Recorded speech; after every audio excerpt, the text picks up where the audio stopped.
हाल ही में अभिनेता गोविंदा के अलगाव की अफवाह वाली खबरें चर्चाओं में थीं और अब तक गोविंदा और उनकी पत्नी सुनीता की तरफ से इस खबर को लेकर कोई जवाब नहीं आया था।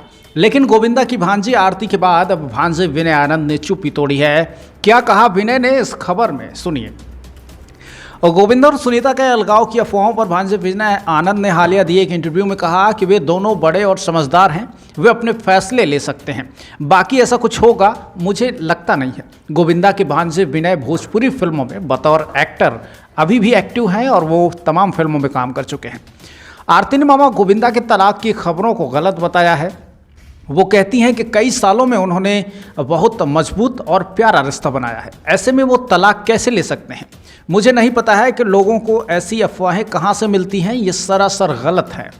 गोविंदा और सुनीता की शादी को लगभग 37 साल हो चुके हैं। दोनों की लव मैरिज हुई थी।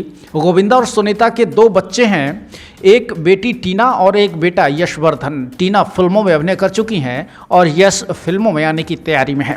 पिछले दिनों कुछ इंटरव्यू में सुनीता ने कहा था कि गोविंदा काम में व्यस्त रहने के कारण देरी से आते हैं और ऐसे में दोनों अलग अलग घरों में रहते हैं, गोविंदा दूसरे घर में और उनकी पत्नी दूसरे घर में।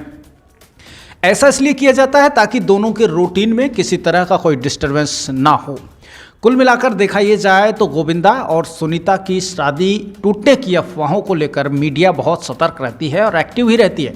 लेकिन फिलहाल जिस तरह से विनय ने ये चुप्पी तोड़ी है और इन अफवाहों को खारिज किया है, उससे साफ तौर पर जाहिर है कि आंतरिक मामलों में ज़्यादा बढ़ चढ़ कर खबरें चलाना कोई अच्छी बात नहीं है।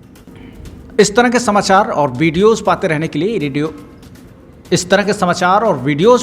के लिए हमें YouTube पर देख रहे हैं तो सब्सक्राइब कीजिए, Facebook, Instagram पर देख रहे हैं तो फॉलो ज़रूर करें।